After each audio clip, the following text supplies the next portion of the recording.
Whoa, he has trouble with the snap, and the ball is free. Okay, next question.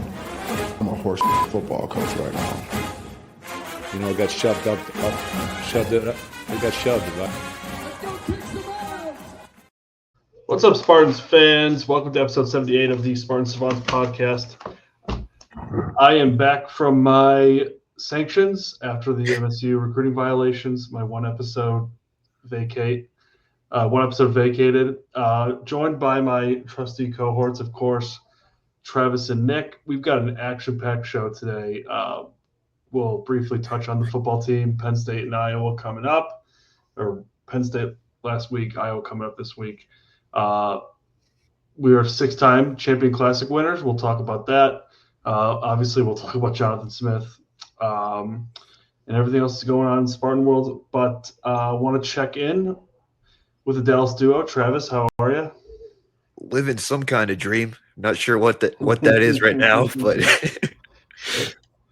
Nicky. You know, first off, I just want to say you're looking good in your poncho flannel here. that is nice. www.ponchoclothings.com. Promo code Jonathan Smith. But hey, I mean, it just feels good to be a champion. This is a classic winner. It does, and we are going to get into all the basketball stuff.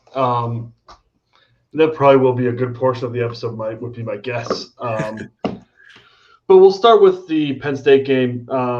You know, if you've watched Spartan football this year, it was pretty much a lot of the same. You know, I thought Alessio came back to earth a little bit. Obviously was not helped by the offensive line again. Only scored 10 points, but not a lot of positives to take away from this one. What were your guys' thoughts? I mean, I was talking about living some sort of dream. This was a nightmare. Let's put it that way. Yeah. It was. I mean, it's what we've seen for most of the year, but you know, the offense can't score points. They had the chances. I mean, it was only a 14. They were up 10-7. It was only a 14-10 game going into the fourth quarter, and it ends up being another 3-score loss, basically.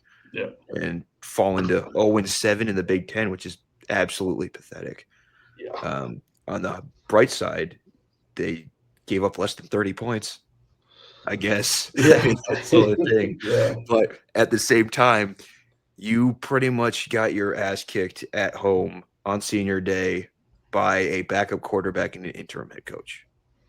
And you didn't pretty much have that happen. That just is what happened. Oh, no. Yep. But I'm saying it could have been worse, but it's still bad. It's bad, but it could have been worse. Yeah, I mean, again, the defense played well enough for as long as they could to give the offense a chance to do something. Again, we gave up multiple sacks. I think 5 sacks, 8 tackles for loss. We only threw for 128 yards.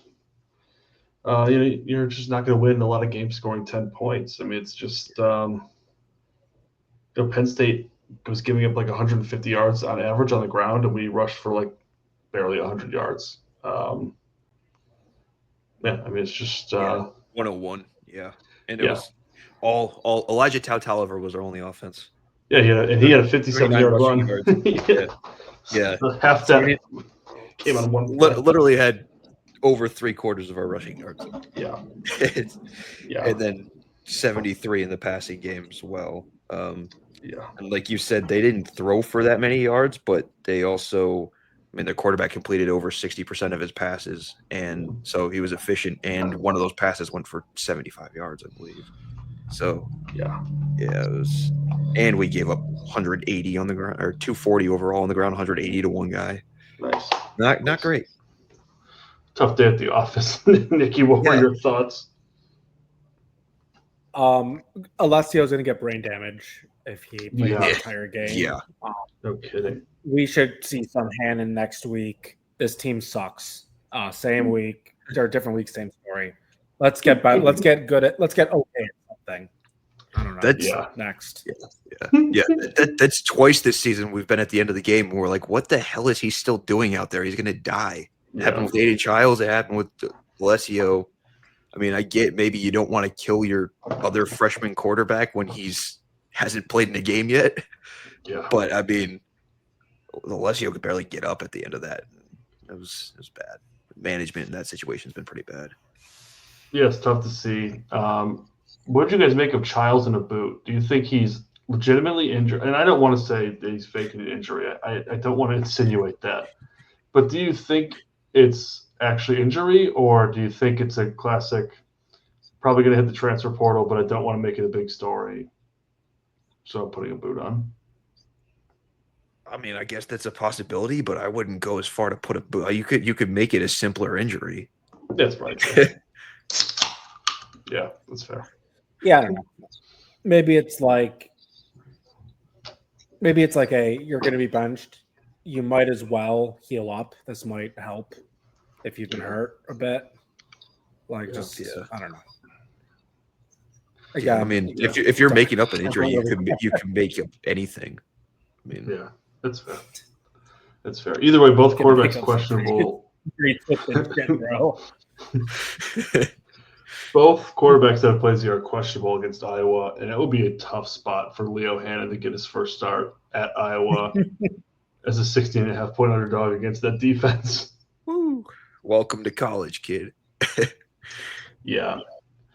So again, Penn State, I mean, that's just the classic game that we've seen all year. I don't really think we need to just beat that horse anymore. Nope. Moving up to Iowa, again, the quarterback situation kind of up in the air. Could have a true freshman starting. I don't really know what to make of it. Iowa's defense is very good. I think 6th overall in the FBS, 6th in passing, 16th in rushing. So I'm guessing that the offense that only scored 10 points against Penn State is not going to somehow come alive in this one. I wouldn't think so, especially the way the offensive line's played. Like Iowa only has 19 sacks on the year, but 16 of those are from 3 different dudes on their defense. One guy's got 6 and 2 other guys have 5. And then there's a couple guys with 1, and that's all along the main guys are all along the defensive line. So it's going to be a rough day for the offensive line. And then, I mean, you look at them overall, yeah, they're 6-4, but they're better than a 6-4 team because, I mean, their losses are all by less than a touchdown to, USC and at Iowa State, which is really hard to play, especially at the time Iowa State was one of the favorites in the Big 12. Clearly, they're not so much anymore. They lost by 2 to Oregon, and, I mean, they lost by 5 to Indiana. Mm-hmm. So it's like those are all very solid teams, very tough environments, and then they're beating the crap out of the teams that are bad like us. I mean, 37-0 on Wisconsin, 41-3 against Minnesota. I mean, it's probably trending towards one of those games again. I mean, offensively, their running game is pretty much everything. Mm-hmm. I mean, that quarterback hasn't done a lot in the passing game. They only have 1 receiver with 20 catches, and everybody else is like less than 20. 18, I think, is the next one. And Gronowski, the quarterback, has 13 rushing touchdowns this year compared to 6 touchdown passes and 5 interceptions. So it's a classic ground and pound defensive Iowa football team with a little more offense. So you're saying if we can stop the run, there's a chance. That's probably our best chance, but I don't know if we could go that far with this team. The way it's been. Yeah. Well, we're not going to win. We're going to keep it close in the first quarter. Our defense will play good enough. Our offense will just play horribly, and it'll get out of hand in the second half. Okay, move on. We all know how it's going to go. See you next week. well, okay. All right, so let's chalk Iowa up as a loss. There's really much to say. I guess we can. Yeah. Yeah. So Jonathan Smith's going to be, basically all of his wins have been vacated. So he's going to be 0-8 this year in the Big Ten. Possibly 0-9. Yeah, still got Maryland after that. we've talked about it a lot, and there's not a lot to read into the tea leaves because it doesn't seem like anyone truly knows what's going to happen. Maybe not even J-Bat. But we have to. I think we as a show have to take our final stance on what happens because there's only so much speculation that we can do, and I think we've really done it all. So I want to talk about everyone's opinion, their final stance on where this is going to go with Jonathan Smith. Yep. Somebody. Where do we want to? I was just gonna say, where do we want to start? Okay. So this is my final stance until next week. He will either be fired on Sunday, or he will be back next year. So we will know on Sunday what is going to happen with Jonathan Christian Smith. Okay. But he's probably going to be fired. No, that is his middle name. I think. Oh boy. I think that J-Bat is the only one who knows what's going to happen, and we won't find out till after the Maryland game. I think he's probably done, but the fact that they're not saying anything, and Willy texted us this before, the fact that he says he's talking to J-Bat on a weekly basis and we've heard absolutely nothing about his job status to this point is a little worrisome that there might not be a change because the three of us have been wanting to be involved in the coaching carousel all year. So I think we'll find out that he's done at the end of the year, but we won't find out till after that Maryland game, especially because to me it doesn't make any sense to just make an interim coach for a single game. You might as well just finish off the season at that point. Yeah, I think look, J-Bat's playing is really close to the vest. I mean, he hasn't come out and supported him, but he hasn't given any indications that he's going to fire him either. I think the David Harns article is telling. And I think the quotes, and he mentioned a lot of quotes from Jonathan Smith there, and Trav, you hit on it a little bit.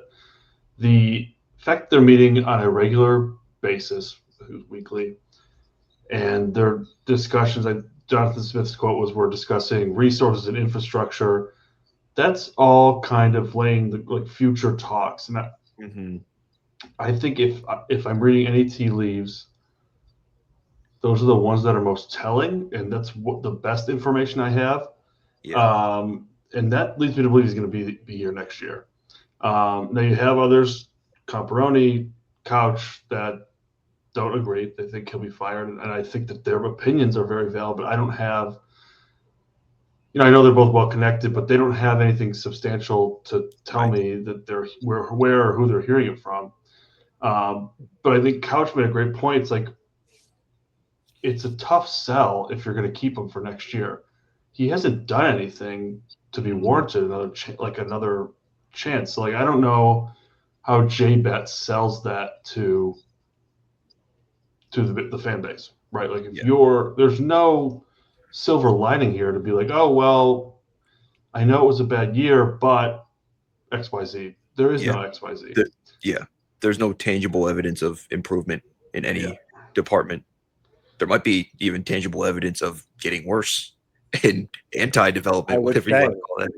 Yeah. So my guess, my official stance, as Nicky would say, I think he will be the coach next year. I hope I'm wrong, but what are you gonna do? Yeah, I mean, at this point, it's a possibility, but I just don't see. If he loses these next two games, we go 0-9 in the Big Ten. I don't see how you bring a coach like that back. Right. Yeah. That's our only Power 4 win was against 1-9 Boston College in double overtime at home at night. The perfect storm. He gave up almost 400 passing yards. Yeah. Hey, that QB looks really good. Oh, hey, they haven't won a game. Not won a game since. And they haven't been close. That takes us into Savant of the Week. Oh, all right. I actually have a runner-up for Savant of the Week, No. and that would be the Savant to my left, Travis Tyler, for predicting Oh, I know where this is going. James Franklin of Virginia Tech the day he was fired. Yeah, that was an early call. Yeah. Sometimes you just got to trust your gut, man. That's a great hire for them. Right. It is good.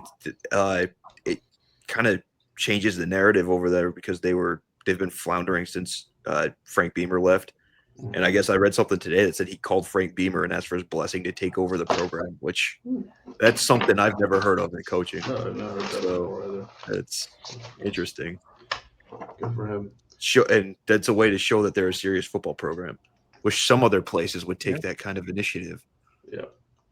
Yeah. That's a great hire. I wish it was us that was making that hire, but whatever. All right, and the big winner for Savant of the Week.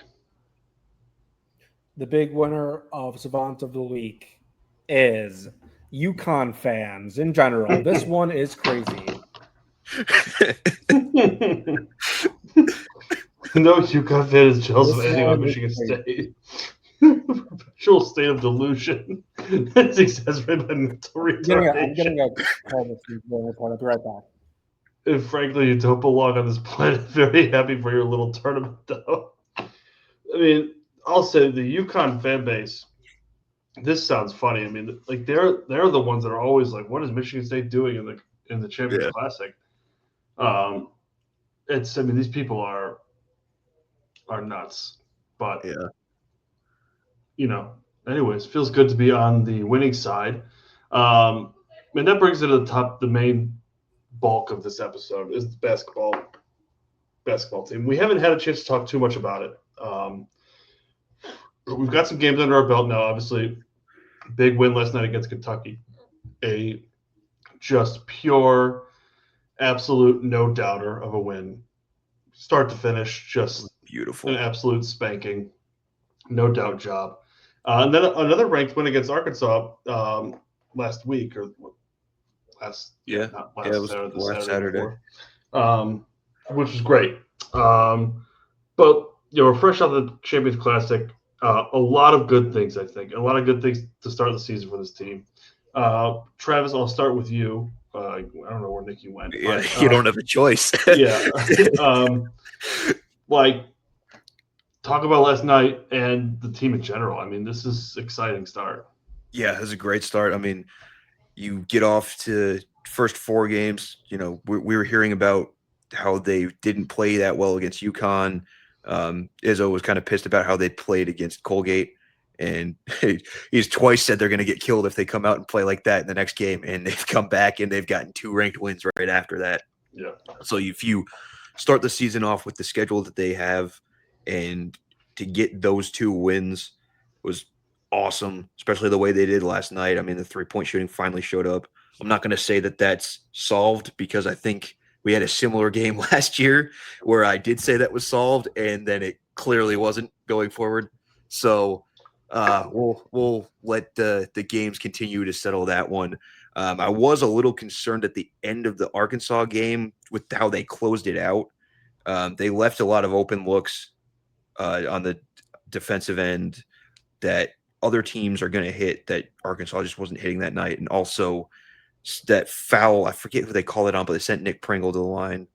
And if that's a better than 33% free throw shooter, he doesn't make just one of those 3 free throws. And we're talking about a completely different game. So that was a little concerning on that day, but I'm a lot less concerned about that after last night's performance. Yeah. I think Kentucky had that 10-0 run or whatever it was. Izzo called a timeout, and then we went on like a 15-4. Yeah. A quick 8-0 run after that, and then they cut the lead to 10, and they were all excited, and then we slammed the door. Yeah, just belt to ass. Very encouraging. That timeout was so refreshing. Yeah. In years past, he was letting those runs linger 2 or 3. Yeah. 2 or 3 too long. Yeah. But a big night last night. I mean, Fears looked absolutely legit. 13 assists. I think he's averaging 10.3 per game. Yeah. I mean, he's had double-digit assists every game. Just absolutely absurd. Kurtang, I mean, I don't want to get too excited, but Two that really was good nice. games in a row. Yeah. Yeah. I mean, the 3-point McCullough. shooting was just nice. Yeah, McCullough. McCullough was nice. 2 threes from McCullough. I mean, I don't think we're going to shoot 50% from 3 on every night, but like, I mean, I tweeted this out, but like, it's one thing to beat a good team. It's another thing to make a good team look bad. They were all out of sorts last night. Yeah. And I'm sick of like, there are so many people just pointing out Kentucky was down 2 starters. It doesn't count. I'm like, no, it counts. We controlled that entire game. Yeah. And 2 starters. I mean, the 3-point shooting, we were too short of the total on the season going into the game. Yeah. So, I mean, that's an awesome performance. And then you look at the big guys with Kohler being our leading scorer so far this year, and then the way Carson Cooper's played, that's a huge testament to those guys staying and developing and like what that does for a program. And Izzo even said last night, like, I don't quit on my guys. I play the guys that we have, and this is what our program is, and it's clearly still working. Yeah. I mean, Izzo just demonstrating that like development and loyalty still matters, which is so refreshing. In every season, every start of every season, Nick, you've talked about this. There's so many Izzo doubters, and it's just so refreshing to see him. He has a number 1 recruiting class for 2026. He's 2 ranked wins already, 4 games into the season. One of them being an absolute ass whooping to Kentucky, whose roster is like NIL value is like $22 million. It's just very refreshing to see. Nick, you were just good to have you back, by the way. I want to get your thoughts, overall on the game, on the basketball season so far. Obviously, last night's game. It's very hard to not be pleased with what I see here. It looks like there have been so many years where it just feels like we're turning a lot of guys, and it looks like they've never played basketball again during the Champions Classic. This looks like we picked up right where we left off last year. Jason Akins are huge losses, but it looks like the freshmen are kind of playing Akins by committee right now with the freshman Kurtang. I know he's not a freshman, but you know what I mean. Kurtang and Gordon Scott. And I mean, Cam Ward just looks incredible. We look, and with how McCullough and Tang were for the transfer, even Divine looked good last night. And I've been really not kind to him in our texts. But he looks fine last night. This team looks just about as deep as it did last year, which in November is crazy. Yeah, because they're just going to get better the rest of the year. And I'm glad you mentioned those 2 freshmen, because they're like, a lot of times you put freshmen in the lineup early to see what they got, and they don't live up to the potential, and they can't handle it. These 2 guys feel like they're ready to play right now. Yeah, I've been really impressed with Ward. I think he's a guy that we can rely on. Overall, the depth, I think, just similar to last year, the depth is just it's nice, and it's a very unselfish play yet again, like we saw last year. I can't say enough of how impressed I am. I mean, like Nicky said, we've gone to this Champions Classic game so many times and just seen absolute stinkers from guys that have been around, and to see guys actually looking like sharp at the beginning of the year like this is so refreshing. And the just again the depth, like the transfers. I think Fort. I like that he shoots. I like that he'll put the ball up, but like, and he's a fine player. But I really love seeing like our guys prosper. It's just been in the rebounding. They out rebounded Kentucky 42-28. They just basically took away the offensive glass for Kentucky. Kohler looks like a big time player. I mean, he just looks like he's grown into his himself. And 20 last night at the Mecca, just awesome stuff for the boys. Not going to say that this team is perfect. There's certainly holes, and like I said, they're not going to shoot 50% from 3 every night. But I feel like it took us forever last year to even having only made a couple threes. So it was refreshing to see the lid taken off. Yeah, I mean, Champions Classic last year, we lost because we couldn't make a 3. Right. Last year was crazy. We were like 2 for like 40 in the first, like in November. Yeah. Yeah. And we could have easily beaten Kansas if we knocked down like 1 or 2 threes. Yeah. Like that was disappointing. But yeah, it's great to be off to this start. God's couple should be pretty easy games coming up in the North Carolina on Thanksgiving. So Yeah, that'll be that's nice. Dude, Yeah, right after the and then- Lions. yeah, yeah. and then after North Carolina, a conference game against Iowa, and then Duke. Duke comes to Follow East it up. Lansing. Yeah. Yeah, Yeah, December 6th. yeah. Nice Wow. little 11 a.m. Central Time game. Wow. It is so nice to be 2-0 against Power 5 SEC teams Oh, yeah. that are ranked. Yeah. Like, That feels good. This is like kind of this. Honestly, this could get clipped if something horrible goes wrong, but this almost like guarantees that we're going to make the tournament because we have been cutting it close, and the only thing that's gotten us in is because we played these games and we're actually winning them this year. Yeah. Yeah. Yeah. No, you got to feel good about where we're at. Yeah. Yeah. I love all the reactions on Twitter and stuff. They're like, "Oh, I was wrong about Michigan State." Yeah, you were. Yeah. Yeah. It's good to see that. Yeah. Yeah. Yeah. I mean, it's go ahead. Tommy just looks as good at like as sharp and as energized he's looked in like since before Oh, COVID. yeah. He He's actually does. been- Yeah. Yeah. I agree. the guy's It's just good like- to see. old school classic. Like it just Tommy's got his groove back for his late career surge. Yeah. He Maybe just we'll be might. talking about number 3 soon. Yeah. Not just number There, 2. there were a couple teams in there for a couple of years that you couldn't really tell if they were like close together or liked playing together and stuff. These guys play for each other very much. It's a very connected team. Yeah, and you saw it really last night in like stark contrast to what Kentucky was. I mean, they look like a team that hasn't played much basketball together, and they were yelling at each other, and they were not communicating well. Yeah. And their coach looked really defeated after that game. Like for a November loss, he was bummed out after that one. Yeah.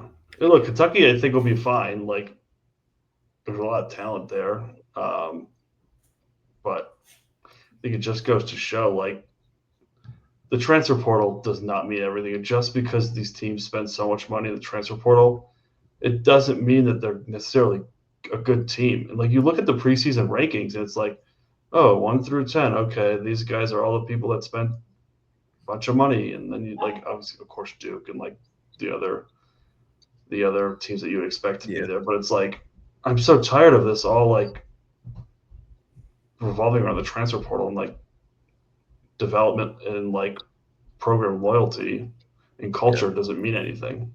It clearly does. Yeah, I mean that's what college sports used to only be about. Mm-hmm. And you had Basketball, to develop to get to the next level, especially basketball. Yeah.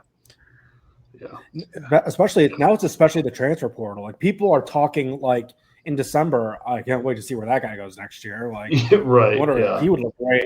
Like he would look great in that Power 5. It's like conference play hasn't started yet.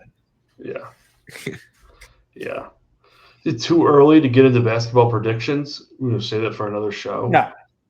It is definitely not too early. Let's get that shit going. All right. Well, tell me where you think this team goes. I'm going to go. This is Big Ten. Big Ten title or tournament, one of the two. And why not? Final 4. Returning guys, a lot of experience. I don't think that's that crazy. You took the words right out of my mouth. That's exactly where I was going. Big Ten championship, Final 4 caliber.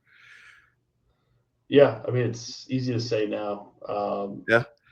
We're riding the high. You know? Yeah. We'll see how we're feeling in the February when the February slump or January slump comes, but hard to disagree with either. I think the Big Ten's a strong conference. Mm-hmm. But I mean, this team, the way they rebound, the way they play defense, that stuff travels. You know, this 3-point shooting is not always going to be what it was, but I really like what I'm seeing. And you know, I love the way Fears is playing. He's aggressive. Draw a lot of comparisons to Mateen Cleaves with just how he facilitates that offense. Yeah. If he could develop a shot, just an average shot, he will be so dangerous. And he has 2 more years of eligibility after this. Yeah. He's going to be a real good one. I'm very confident about this year and the next few years. I mean, we were talking about a couple seasons ago how they kind of, they didn't seem like a Tom Izzo type of team. Last year, they definitely got back to playing that type of thing, and it feels like they've picked up right where they left off, like Nicky said, and they've got that groove and that system down, and it's not just running and rebounding and getting out on the fast break anymore. They can still operate in the half court, and that was something that was a little bit of an issue for the last couple of years. Yeah. Any basketball hot takes? Anything outlandish? Nicky, I know you probably got at least one. Okay, I got one. Go down the whole All right, list. I'll take it. Cam Ward. This is going to be Cam Ward's final season wearing a Spartan jersey, and he's not transferring. Oh wow. That might be a you don't know ball take, but maybe I'll be the first to say it. No, I agree with that. I don't consider that one really a hot take, honestly. I think the way he's played early, he's gonna have some career options. Yeah, I agree. Trav, you got any hot takes? I mean, I don't know if you can consider any of them hot anymore. That's the thing. Like the way they've started, I just like I would have been like, okay, Cam Ward is going to be the best freshman on the team. Well, that's obviously happening right now. Yeah. I can't think of anything off the top of my head because they're all coming true. Right. There's nothing crazy. Yeah, no, it's tough to make hot takes after a game like that. I mean, that was just start to finish belt to ass. That was just so awesome. It was. I really like the way Kohler's playing. I would not be surprised if he's first team All Big Ten. Yeah, that's. Yeah. You know what? I know he is right now. I'm going to say Jackson Kohler stays our leading scorer this season. I like it. Sure. And there's one. Cohen Carr, a quiet night last night, which is also like it's nice to know that we can still blow somebody out like that without probably our most dynamic player really having a great night. But like when Fierce lobs one up and he just goes flying through the air, that to finish the lob, that's worth more than 2 points. The stat sheet only counts as 2, but that is just so much more than 2 points. The way he plays on all parts of the floor, whether he has the ball or not, just it makes such a difference. That the athleticism and the quickness, like he's always been able to jump. I think he's gotten a little bit faster in terms of running. Yeah, since he got here, and that's just going to help a lot. And the jump shot is clearly better now too. Yes. So yeah. You made having one or two threes yesterday. He made one, I think it was. He made one early. Yeah. He kind of struggled shooting wise. But that was watching the replay of the game, and he was like 2 for 5 from the floor at one point or something like that. So not great, but no, but I mean he did what we needed him to do. I mean 6 points, but 6 rebounds. Basically looking around like the starting 5, Kohler 5 rebounds, Carr 6 rebounds, Cooper 6 rebounds, Fierce 6 rebounds. Like 4 of the starting 5 guys had 5+ rebounds, which is great. And 6 rebounds for a point guard is crazy. Yeah, that's you don't see that a lot. Yeah. So hopefully a big season coming. Lots to talk about for us on the basketball side of things. We've got to get through this gray cloud that is the football season. 2 more weeks. Yeah. And hopefully a coaching search to follow. But if not, then please, plenty to talk about there as well. It's gonna be a rough. What's more fun, a Final Four or a coaching search? Coaching search by far. Coaching search by far. I mean, not by much. Not by much, but I'll take the Final Four. Yes, agreed. Yeah. Well, like if like Nick Saban starts getting involved in a like if that name gets dropped just for fun, you're riding pretty high for a couple hours. Just yeah. The coaching search is the highs and the lows, and the come down from when it's over is just kind of like, okay, well. I want to know whose shoes. Yeah, when they're you're bad the next year, it's like, oh, hey, it's the same. Yeah. That's right. Yeah, and once they hire the guy, it's like, oh, well, I just stayed up till 3 a.m. following the message boards that didn't even hire the guy I wanted. Yeah. I want to know whose shoes they're going to take pictures of that's not going to be our coach. Right, exactly. Exactly. All right, ready for picks?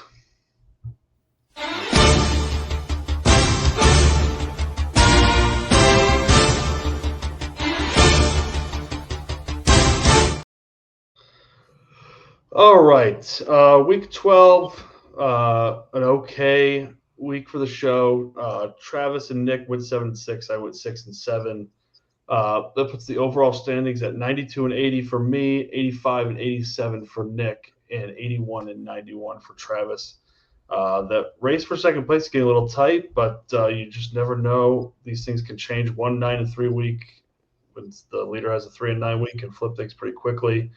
A so-so slate this week. Starting off in the SEC, 22nd ranked Missouri traveling to 8th ranked Oklahoma. Oklahoma favored here by 7.5. I give these guys kudos for playing actual SEC opponents during Cupcake Week. Right. Sorry, what was the line again? 7.5 Oklahoma. 7.5 Oklahoma. Yeah, I'll take it. They've been playing pretty well lately, honestly. Emotional win over Bama last week. Drinky. Missouri. They're not going to cover. They're going to win. I like it, Nicky. I'm taking Missouri to cover as well. I think a bit of a letdown spot for Oklahoma for sure. I think just too many points, but they have been playing well. 13th ranked Miami Hurricanes traveling to Virginia Tech, the new home for James Franklin. Miami favored here by 17.5. I'm going to say Miami wins, but Tech covers. Yeah, I'm going to say Tech gets we just hired James Franklin. Don't think the players are going to be a little pumped, ready to prove themselves. They'll cover. Okay. I'm taking Miami. Virginia Tech, James Franklin's not there yet. Virginia Tech struggling a little bit. I'm going to take Miami to cover that large spread there. One of the better games this week in the Big Ten, the 15th ranked USD Trojans will travel just a bit north to take on the 7th ranked Oregon Ducks in Autzen. Oregon favored here by 9.5. Yeah, I'm going to take Oregon. I like the Trojans. Yeah, I like USC here. Oregon hasn't looked as good as they did last year. They've struggled a couple times in some spots that I don't think have been that impressive, and they barely beat Penn State. Held on to beat Iowa, but I like the way I don't think USC is that great either. I think USC can keep it within 10 points. Kentucky at 14th ranked Vanderbilt. Vanderbilt favored by 9.5. Man, I'm picking too many favorites here, but I can't see Kentucky making that a game. Vanderbilt. Is Stoops still the coach of Kentucky? Yes. For now. That makes no difference in my opinion. I'm still going to choose Vanderbilt to cover, but I'm just curious. Yeah, this is a tough one. I think there's a lot of points. I don't love this line. I'm going to take Vanderbilt as well. Another team still looking for their next head coach, Arkansas, travels to Austin to take on the 17th ranked Texas Longhorns. Texas coming off a tough loss to Georgia, trying to keep their playoff hopes alive here still. The Longhorns favored in this one by 8.5. Yeah, I can't see that being a close game. I got Texas. Yeah, same. Yeah, same here. I'm like taking Texas as well. 18th ranked school down the road, Wolverines travel to Maryland, take on Mike Loxley's Terrapins. Mike Loxley getting the vote of confidence. We'll be back next year for being absolutely Average. Yeah, mediocre at best. Michigan favored by 13.5 in this one. I mean, I'm going to make the homer pick in Maryland I'll to choose cover. Michigan, Nicky. Yeah. Yeah, Michigan did me dirty last week against Northwestern, but I think they'll take care of business here. I'll go with Michigan as well. A I think showdown. Northwestern might have done you dirty in that one. Well, Yeah. There you go. Show artist. Yeah. that game. I picked Michigan to cover, and they didn't even bother trying. A showdown in the Longhorn State. TCU Horned Frogs traveling to Houston, take on the Cougars, who are coming in ranked 23rd. Houston favored by 1.5. I'm going to take TCU. Bounce back from a big loss to BYU last week. Agree. Give me the Horns. Yeah, I like the Horned Frogs as well. 20th ranked Tennessee traveling to the Swamp to take on the Florida Gators, who are crossing their fingers for Lane Kiffin making the move to Gainesville. Tennessee favored by 3.5 here. We'll get ballsy and go Florida. I'm going to go Tennessee. Yeah, Tennessee or Florida kind of like does this thing where they play like they played pretty well against Georgia. But I think Tennessee just has enough talent and a pretty good coach to get this done here. I'm taking Tennessee. 21st ranked Illinois Fighting Illini favored by 7.5 as they travel to Madison to take on the Wisconsin Badgers. Wisconsin's burned me before, but they're still a bad team. I got to go Illinois. I'll go Wisconsin. At least they know their coach is coming back. Maybe they're going to play a little harder. Yeah, tough one here. I like the Badgers playing at home. Illinois. I'm going to go Illinois. That one's going to come back to bite me, but we'll see. 11th ranked BYU Cougars traveling to Cincinnati, Ohio to take on the Cincinnati Bearcats. BYU coming off a win against TCU, and they are favored here by 2.5 on the road. Yeah, that's a good BYU team. They're looking to win out and get to the Big 12 championship, so I'll go BYU. All right. Yeah, I'll go BYU as well. Yeah, I think BYU's got enough to play for here. I think this will be, like you said, Trav, that's a good team. I'm going to go BYU as well. Okay, 25th ranked Arizona State, who is dealing with some Sam Levitt drama, will travel to Boulder, Colorado to take on the Buffaloes, led by Deion Sanders. Arizona State favored here by 7.5. Yeah, that seems about right. I'll take Arizona State. Not a lot of confidence in Colorado this year. Yeah, I'm going to take Arizona State. And also, so he liked something or he commented on one of James Franklin's Virginia Tech posts. I don't think James Franklin recruited him out of high school, so I'm kind of confused by that. It'll be confusing. Something weird about Arizona State this year. I don't know. I got a weird feeling about Colorado here. I don't know if they'll win, but I think they'll cover. So I'll go with Colorado. Maybe be a little different on this one. Moving over to the NFL briefly, Giants at Lions. Lions minus 10. Yeah, the Lions got to cover that. You're playing the bad Giants team at home after you just lost on a road game that you should have won. You got to, like we said about the basketball team, it's got to be belt to ass. Yep, Lions have to win. Yeah, I think this is a good bounce back spot for the Lions. They usually do a pretty good job bouncing back. All right. Granddaddy of them all, everyone knows it, is going down at Kinnick Stadium in Iowa, where the Michigan State Spartans will take on the Iowa Hawkeyes. The Hawkeyes favored here by 16.5. The over-under is 42.5.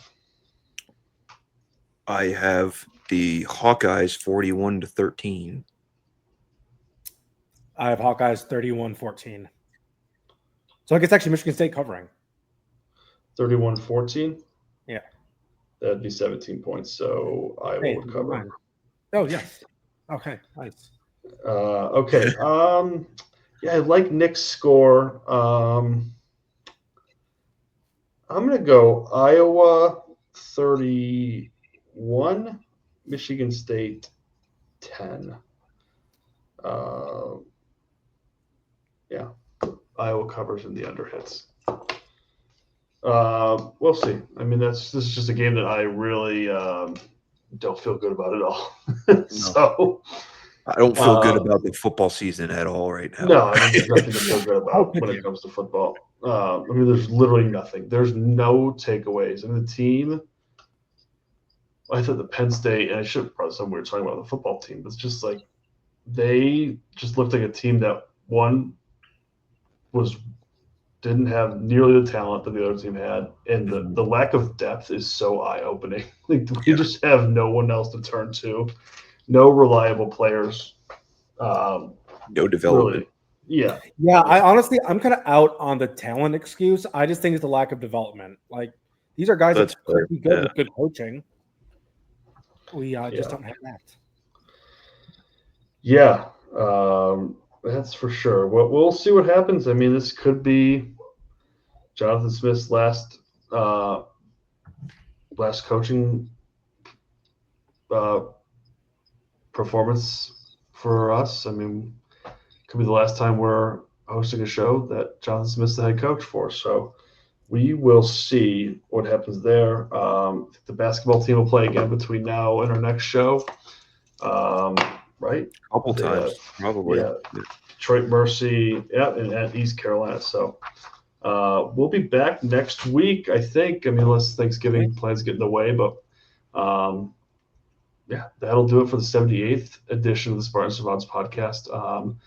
Follow us wherever you get your podcasts. Subscribe. Also on YouTube, if you're a visual person, you can see the beautiful poncho shirt that I'm wearing that Nicky so kindly mentioned at the beginning of the show. Use code Fire Jonathan Smith. It won't get you anything. It won't work, but you can try it. Right. And then follow on Twitter or X, whatever it's called these days. And of course, shout out to the College Huddle. We appreciate them letting us be the Michigan State representative for them. Check out the Iowa podcast. I forgot the name. They were on our show last year. A couple of good guys. I'm sure they're probably feeling pretty good about this one. Saturdays? Is that it? Yeah, something like that, right? Like that, yeah. I should really know the name before I brought it up, but definitely check that out. But for Nicky and Trav, I will. We'll see you guys next week. Go green. Go white.